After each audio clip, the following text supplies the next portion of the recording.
abubuwa guda 6 da ya kamata kada ku yi discussing ɗin shi a gaban 'ya'yanku da ba su kai shekara 6 ba.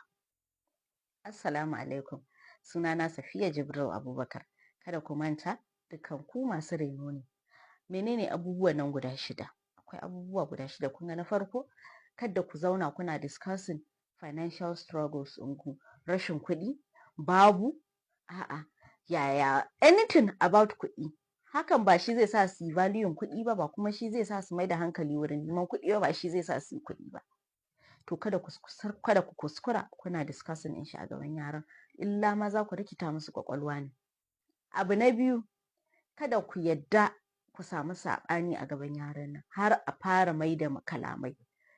Is normal mata da miji su samu saɓani har kila a ji haushi ana faɗan maganganu. To bai kamata a faɗe shi a gaban 'ya'ya ba, bai kamata ba, saboda hakan zai dabula musu lissafi, zai affecting ɗinsu fiye da a ce kun raba su da iyayensu ne, a ce iyayensu ba sa tare. Abu na uku, kada ku yadda ku zauna kuna criticizing makaranta, kuna kushe makarantu ko kushe wasu malamai a gaban 'ya'ya. Kamata ya a ce duk makaranta mai kyau da mara kyau, public school, private school, a gaban 'ya'yanku waɗanda ba su kai shekara 6 ba su san cewa wuri ne mai daraja.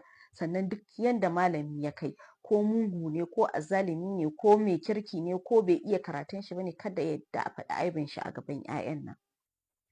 Abu na 4, kada ku yadda ku zauna kuna gulman wasu a gabansu. An maka laifi ka zauna kana mai da ba'asi. Kada ku yadda, ko yaya ne 'ya'yan nan, kar ku yadda ana mai da ba'asi.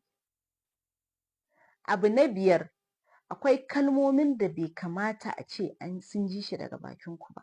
Duk wani kalma na rashin tarbiyya, a'a kalma da yake nuna yake assasa gaba, ko yake da tasiri. Kun san abin da kake ji shi kwakwalwanka ke sawwara maka shi. To bai kamata ta su ji su a shekarun nan na ƙarshe. Sannan kuma abu na ƙarshe, duk rantsi, duk wuya, duk ko menene, kada ku yadda su ji kuna aibata su a gaban wani.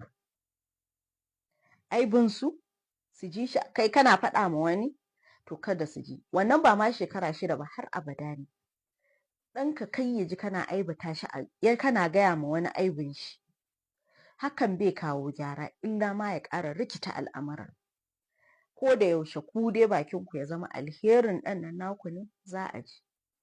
Kun dai ga tarbiyyar nan yana da sauƙi, amma akwai wahala.